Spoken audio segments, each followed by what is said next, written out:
بسم اللہ الرحمن الرحیم۔ محترم ناظرین، السلام علیکم۔ نبی کریم حضرت محمد صلی اللہ علیہ وآلہ وسلم کا یوم ولادت مختلف علماء کے مطابق 8، 9، 12 اور 17 ربیع الاول ایک عام الفیل بیان کیا جاتا ہے، لیکن زیادہ تر علماء کا اجماع 12 ربیع الاول پر ہے۔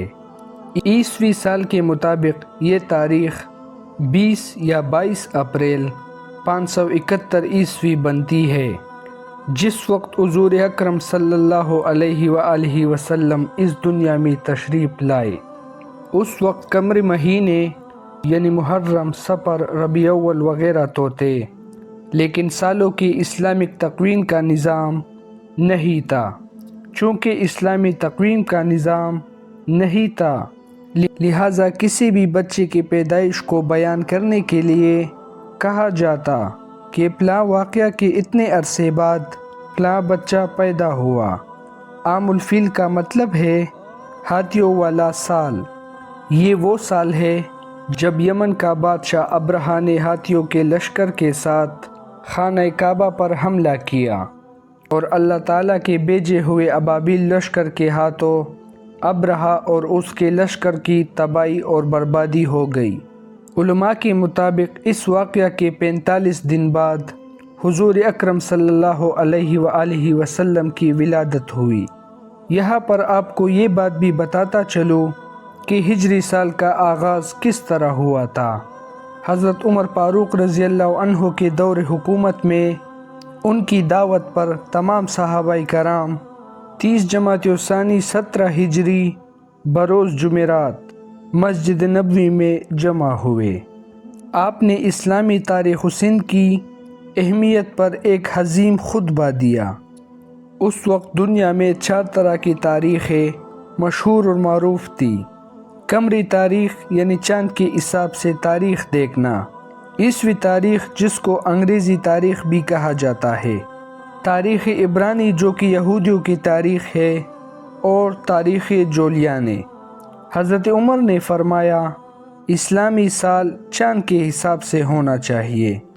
اب یہ بتائیے کہ اسلامی تاریخ کا ابتدا کہاں سے ہونی چاہیے؟ بعض حضرات صحابہ رضی اللہ عنہ نے فرمایا حضور اکرم صلی اللہ علیہ وآلہ وسلم کی ولادت بشہادت سے شروع ہونی چاہیے۔ حضرت عمر نے فرمایا اس طریقہ سے عیسائیوں سے مشابہت بنتی ہے، کیونکہ ان کی سال کی ابتدا حضرت عیسیٰ مسیح علیہ السلام کی پیدائش سے شروع ہوتی ہے۔ بعض صحابہ نے بتایا کہ جب آپ صلی اللہ علیہ وآلہ وسلم کو نبوت ملی، اس دن سے تاریخ اسلام کی ابتدا ہونی چاہیے۔ آپ نے فرمایا کہ نبوت کا ابتدائی زمانہ اسلام اور مسلمانوں پر ظلم اور ناانصافی کا زمانہ تھا۔ بعض صحابہ نے فرمایا کہ آپ صلی اللہ علیہ وآلہ وسلم کی وفات سے ابتدا ہونی چاہیے۔ حضرت عمر نے اسرائیل کو بھی رد فرما دیا اور فرمایا کہ آپ صلی اللہ علیہ وآلہ وسلم کی وفات امت مسلمہ کے لیے حادثہ کبریٰ اور نقصان عظیم تھا۔ اس سے تاریخ اسلامی کی ابتدا مناسب نہیں۔ پھر حضرت عمر فاروق نے خود فرمایا کہ تاریخ اسلامی کی ابتدا ہجرت سے شروع ہونی چاہیے، اسی لیے ہجرت سے حق و باطل کے درمیان فرق و امتیاز قائم ہوا اور ہجرت ہی سے اسلام کو فتوحات ملی۔ اب پھر سوال پیدا ہوا کہ اسلامی تاریخ کی ابتدا کس مہینے سے ہو؟ بعض نے کہا کہ رمضان سے اسلامی سال شروع ہونی چاہیے۔ حضرت عثمان غنی رضی اللہ عنہ نے فرمایا جس مہینہ میں حضور صلی اللہ علیہ وآلہ وسلم نے ہجرت فرمائی، اسی مہینہ سے اسلامی سال شروع ہونی چاہیے۔ حضور اکرم نے ربیع الاول کے مہینے میں ہجرت فرمائی، لیکن ہجرت کا ارادہ ماہ محرم میں کر چکے تھے، اسی لیے اسلامی سال کی تاریخ کی ابتدا محرم الحرام سے شروع ہونی چاہیے۔ لہٰذا اسلامی سال کی ابتدا محرم الحرام سے ہونا طے پا گیا۔ چنانچہ اس طرح اسلامی سال کو ہجری سال کا نام دیا گیا اور اس کو اردو میں ہے سے اور انگلش میں AH سے ظاہر کیا جاتا ہے۔ حضور اکرم صلی اللہ علیہ وآلہ وسلم کے والد کا نام حضرت عبداللہ اور آپ کے والدہ کا نام حضرت آمنہ بنت وہب تھا۔ حضور اکرم کی ولادت سے پہلے ہی آپ صلی اللہ علیہ وآلہ وسلم کے والد حضرت عبداللہ کا انتقال ہو گیا تھا اور آپ ابھی 6 سال کے تھے کہ آپ کے والدہ حضرت آمنہ بھی اس دنیا سے رخصت ہو گئی۔ اس کے بعد 8 سال کی عمر تک آپ کی پرورش آپ کے دادا حضرت عبدالمطلب نے کی۔ 8 سال کی عمر میں آپ کے سر سے دادا کا سایہ بھی چھن گیا اور پھر 8 سال کی عمر سے جوانی تک آپ اپنے چچا حضرت ابو طالب کے زیر کفالت رہے۔ جس رات آپ دنیا میں تشریف لائے تو اللہ تعالیٰ نے بہت سے معجزات دنیا کو دکھائے۔ فارس کا آتش کدہ جس میں 1000 سال سے آگ روشن تھی اور فارسی اس آگ کی پوجا کرتے تھے، وہ اچانک بجھ گئی۔ کسریٰ کا محل 2 حصوں میں تقسیم ہو گیا اور 14 گنگڑے ٹوٹ کر زمین پر گر گئے۔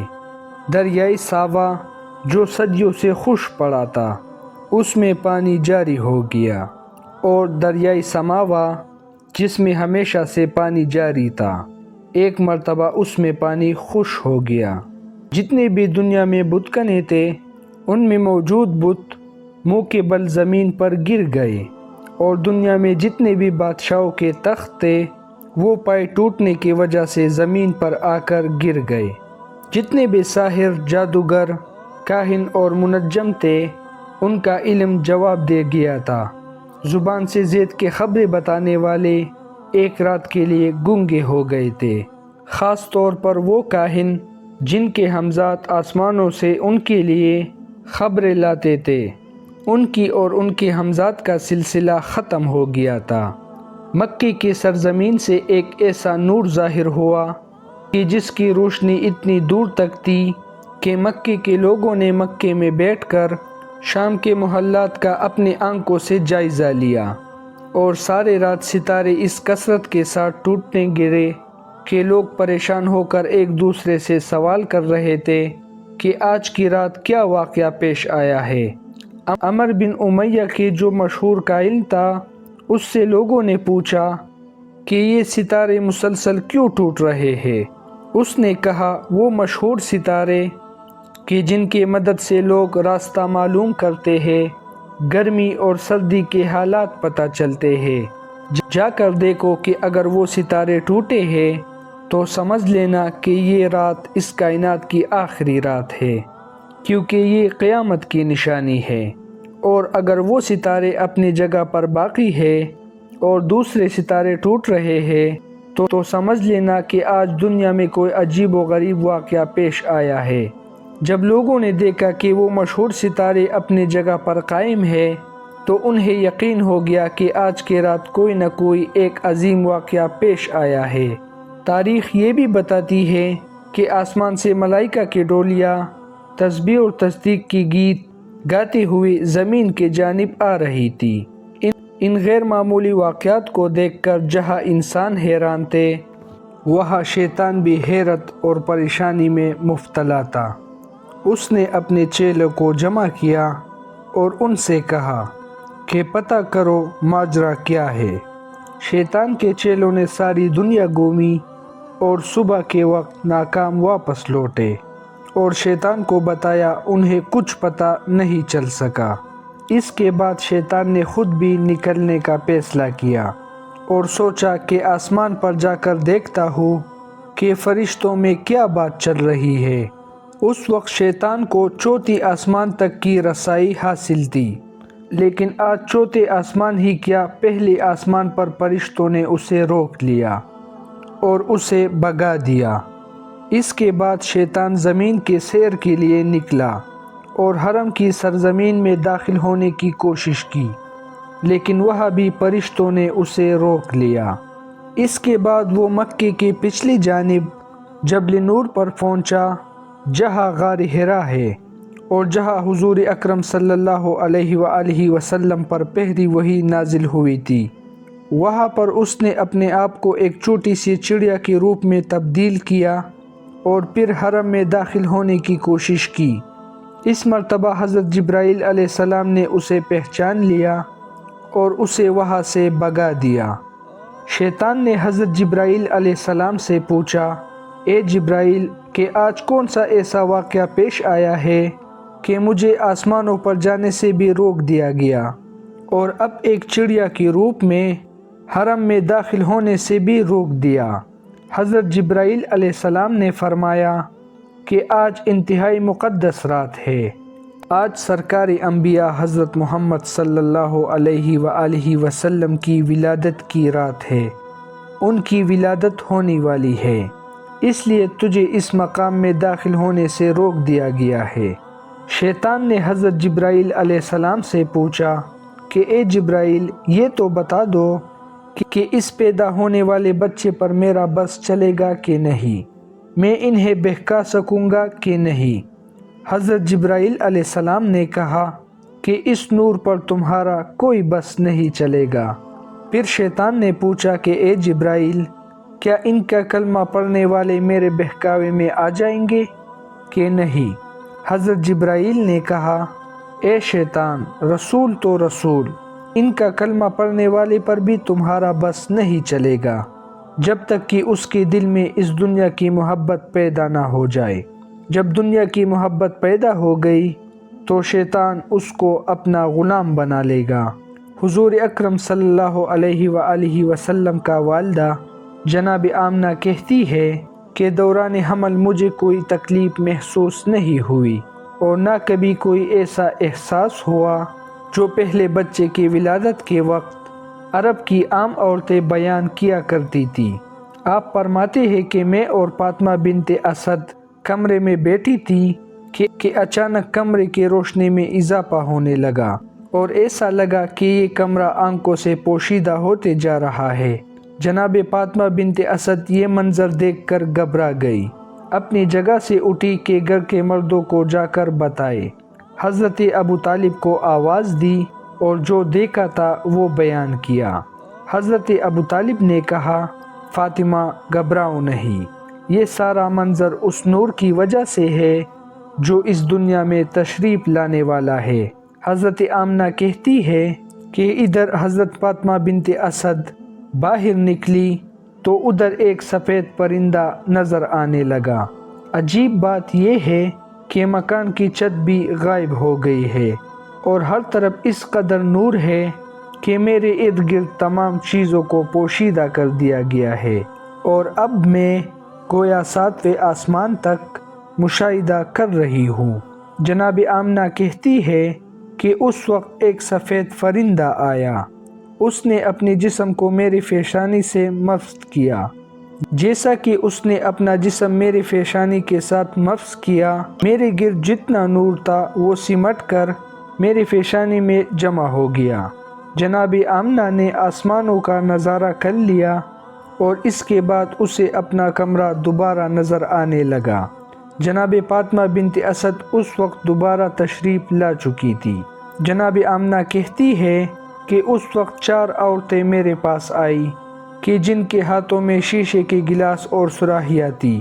انہوں نے مجھے سلام کیا اور کہا کہ ہم جنت کی حوری ہے اور حکم پروردگار کے ساتھ آپ کے پاس تشریف لائے ہے۔ یہ جنت کا شربت ہے، اسے نوش فرمائیے۔ حضرت آمنہ نے وہ شربت پی لیا تو ایک لمحے کے لیے دنیا سے غافل ہو گئی اور جیسے ہی ہوش میں آتی ہے تو کیا دیکھتی ہے کہ ان کا بیٹا ان کے ساتھ کچھ اس طرح سجدے کے حالت میں ہے کہ اس کا بایاں ہاتھ زمین پر ہے اور دایاں ہاتھ آسمان کی طرف بلند ہے۔ اس کی پیشانی خانہ خدا کی جانب ہے اور جیسے ہی وہ سجدے سے اٹھا اور اس کی پیشانی سے ایسا نور ظاہر ہوا کہ میں نے اور میری بہن فاطمہ نے اسی نور کی روشنی میں ایک طرف یمن کے سرخ محل دیکھے تو دوسری جانب بصرہ اور شام کے علاقے کو دیکھا اور تیسری جانب ایران کے محلات ہماری آنکھوں کے سامنے آ گئے۔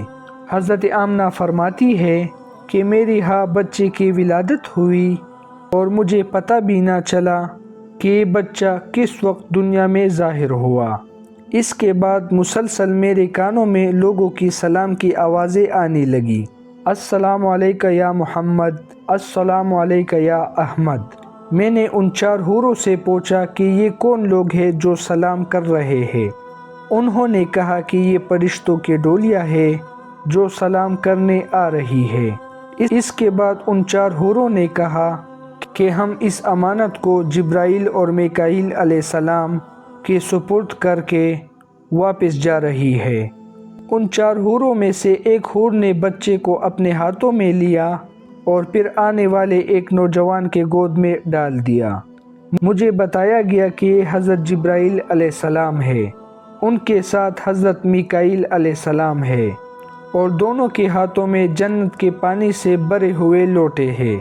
انہوں نے اس پانی کو بچے کے اوپر ڈالنا شروع کیا اور فرمایا، اے آمنہ، اس بچے کو اس پانی کی ضرورت نہیں ہے کیونکہ یہ پاک و پاکیزہ ہے، اسے غسل کرنے کی ضرورت نہیں ہے، لیکن ہم نور و صفا میں زیادتی کے لیے اس پانی سے غسل دے رہے ہیں۔ جناب آمنہ کہتی ہے کہ میں نے دیکھا کہ بچہ ختنہ شدہ ہے، ناف کٹی ہوئی ہے اور پاک و پاکیزہ ہے۔ حضرت جبرائیل اور میکائیل علیہ السلام ابھی نہلا کے فارغ ہوئے تھے کہ اچانک آسمان سے ایک سفید رنگ کا بادل نمودار ہوا اور اس نے اس بچے کو چھپا دیا۔ اس کے بعد میرے کان میں کسی نے کہا، اسے لے جاؤ اور دنیا کے پہاڑ اور جنگل دکھاؤ اور ہر ایک سے کہو کہ یہ تمہارا آقا اور سردار ہے اور تمہیں اس کی اطاعت کرنا ہے۔ ایک لمحے بعد وہ بادل جس نے بچے کو پوشیدہ کیا ہوا تھا ہٹا اور بچہ سبز رنگ کے گہوارے میں لیٹا ہوا نظر آیا۔ مجھے نہیں پتا کہ یہ گہوارہ بھی کہاں سے آیا۔ بچے کے ہاتھ میں 3 چابیاں ہیں اور کسی نے بآواز بلند کہا، اس میں سے ایک چابی فطر و نصرت کی ہے، دوسری چابی دنیا کی نفعات کی ہے، جو اس کے ساتھ چلے گا وہ نفع حاصل کرے گا اور جو اس سے منہ موڑے گا وہ نقصان اٹھائے گا، تیسری چابی نبوت کی چابی ہے، پس نبوت کے سلسلے کو اس نے کفر لگا دیا، اس کے بعد کوئی نبی نہیں آئے گا۔ یکایک میں نے دیکھا کہ ایک دوسرا بادل نیچے آیا اور اس نے پھر اس بچے کو پوشیدہ کر دیا۔ پھر کسی نے میرے کان میں کہا، اسے لے جاؤ اور دنیا میں جتنے چرندے، فرندے، درندے، اولیاء اور نیک انسان ہیں ان سب کو اس کی پہچان کراؤ اور ان سے کہو کہ یہ تمہارا آقا اور سردار ہے، تمہیں اس کی اطاعت کرنا ہے۔ تھوڑی دیر بعد وہ بادل بھی ہٹ گیا اور میرا بچہ اسی انداز میں گہوارے میں لیٹا ہوا ہے اور اب اس کے سرہانے 3 آدمی کھڑے ہیں۔ ان میں سے ایک کے ہاتھ میں شیشے کی بنی ہوئی ایک صراحی ہے، دوسرے کے ہاتھ میں موتیوں کے بنا ایک چوکور تشت ہے اور تیسرے کے ہاتھ میں ایک سفید رومال ہے۔ اسی وقت میری نگاہ میرے بچے کی جانب گئی تو میں نے دیکھا کہ میرے بچے کے دوسرے ہاتھ میں بھی ایک سفید رومال ہے، یعنی ایک ہاتھ میں 3 چابیاں ہیں اور دوسرے ہاتھ میں سفید رومال، اور کوئی کہہ رہا ہے کہ اب دنیا اس کی قبضے میں ہے، یہ دنیا میں جسے چاہے دنیا سے محروم کرے۔ پھر وہ 3 آدمی آگے بڑھے اور موتیوں کا تشت بچے کو پیش کیا اور کہا کہ اس میں سے جس حصے کو چاہو پکڑ سکتے ہو۔ بچے نے تشت کے بیچ میں ہاتھ ڈالا جو بچے کی فطرت کے بالکل خلاف ہے، کیونکہ چاروں طرف سفید موتی لگی ہوئی ہے اور درمیان والا حصہ خالی ہے۔ پکارنے والے نے کہا کہ اس نے دنیا میں خانہ کعبہ ہی کا انتخاب کر لیا ہے۔ پھر بچے کو اسی تشت میں بٹھایا گیا اور ان میں سے ایک آدمی نے بچے کو اسی پانی سے ایک مرتبہ دوبارہ نہلا دیا جو جبرائیل علیہ السلام لے کر آئے تھے۔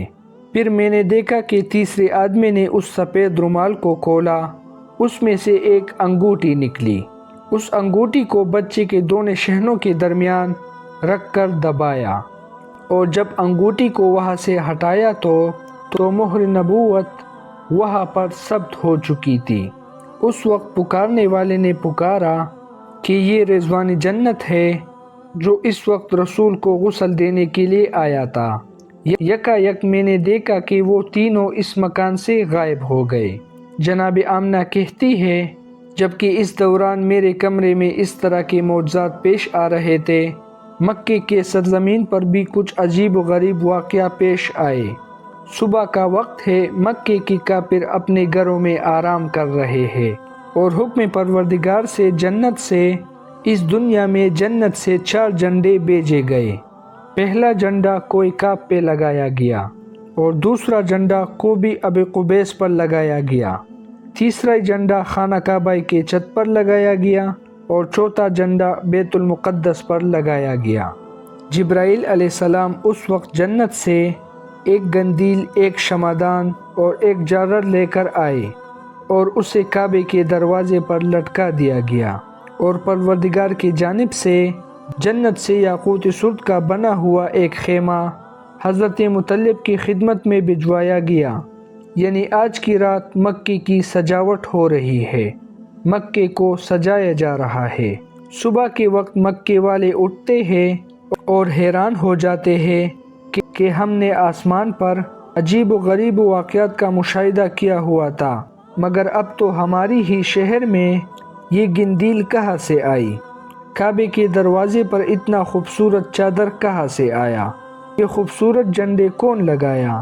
اور جب حضرت مطلب کے گھر کے صحن میں یاقوت سرخ کا خیمہ دیکھا تو اکثر سرداران مکہ کے دل میں حسد کی آگ بھڑک اٹھی کہ جو چیز ہے وہ عبد المطلب کو ہی مل رہی ہے، جو نعمت ہی ہے ان کو ہی مل رہی ہے، تو وہ دشمنی کا سلسلہ جو زمزم کودتے وقت شروع ہوا تھا وہ مزید بڑھ گیا۔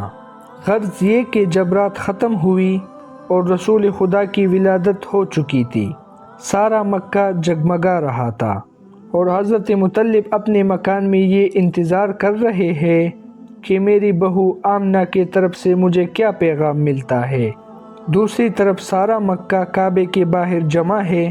ایک یہودی عالم خانہ خدا کے باہر بے چینی اور بے قراری کی عالم میں ٹہر رہا ہے اور ایک ایک سے سوال کر رہا ہے کہ کیا کل کے تمہارے ہاں کسی بچی کی ولادت نہیں ہوئی؟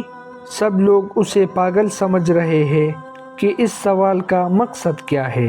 اس نے کہا کہ میرا علم گواہی دے رہا ہے کہ کل مکہ میں کوئی بچہ پیدا ہوا ہے، تو پس بنی اسرائیل سے پیغمبری ختم ہو گئی ہے۔ یہودیوں کے لیے ہمیشہ ہمیشہ کے لیے ذلت ان کا مقدر بن چکی ہے۔ مجھے پریشانی اسی بات کی ہے، وہ بے چینی سے ٹہر رہا ہے کہ میرا قبیلہ ہمیشہ ہمیشہ کے لیے ذلیل ہونے والا ہے، پیغمبری ہم میں سے ختم ہونے والی ہے۔ بار بار آتا ہے اور ہر ایک سے سوال کرتا ہے کہ خدا کے لیے بتا دو کہ تم میں سے کسی کی ہاں بچے کی ولادت نہیں ہوئی ہے۔ آخر میں گھبرا کے کہتا ہے کہ کوئی یہاں آنے سے باقی تو نہیں بچا؟ لوگوں نے کہا کہ انتظار کرو کہ ابھی سردار مکہ آنے والا ہے، کہ جب وہ آئے تو ان سے سوال کرنا، باقی سب تو یہاں پہنچ چکے ہیں۔ یہودی عالم کو پتہ چلا کہ حضرت مطلب کے ہاں پوتے کی پیدائش ہوئی ہے۔ بے چین ہو کر حضرت مطلب کو کہتا ہے کہ ایک مرتبہ میں اس بچے کی زیارت کرنا چاہتا ہوں، تاکہ جس مقصد کے تحت کہ میں اپنے وطن کو چھوڑ کر کئی مہینوں سے مکے میں مقیم ہوں وہ پورا ہو جائے اور مجھے پتہ چلے کہ واقعاً وہی بچہ پیدا ہوا ہے کہ نہیں۔ جناب ابن مطلب اس عالم کی بے چینی کو دیکھتے ہوئے پیغمبر اسلام کو ایک گہوارے میں لے کر آتے ہیں۔ یہودی عالم کی نگاہ اس بچے پر پڑی اور بے اختیار چیخ ماری کہ یہی وہ بچہ ہے کہ جس کے بعد بنی اسرائیل کی بادشاہت ختم ہو گئی، بنی اسرائیل سے نبوت ختم ہو گئی، یہی وہ بچہ ہے جو ساری دنیا کا حکمران بنے گا اور اس کی وجہ سے عرب اپنی سرزمین سے نکل کر ساری دنیا میں پھیلیں گے۔ ناظرین، یہ تو تھی نبی پاک کی پیدائش سے متعلق مکمل تفصیل۔ انشاءاللہ اگلی ویڈیو میں ہم آپ صلی اللہ علیہ وآلہ وسلم کی بی بی حلیمہ سعدیہ کے گھر پہنچنے اور وہاں پر پیش آنے والے حالات اور معجزات کے بارے میں بیان کریں گے۔ میں امید کرتا ہوں کہ آج کی ویڈیو آپ لوگوں کو اچھی لگی ہوگی۔ اگر ہماری ویڈیو اچھی لگی ہے تو لہٰذا چینل کو سبسکرائب کریں اور اس ویڈیو کو لائک شیئر لازمی کریں۔ تب تک کے لیے ہمیں اجازت دے۔ اللہ حافظ۔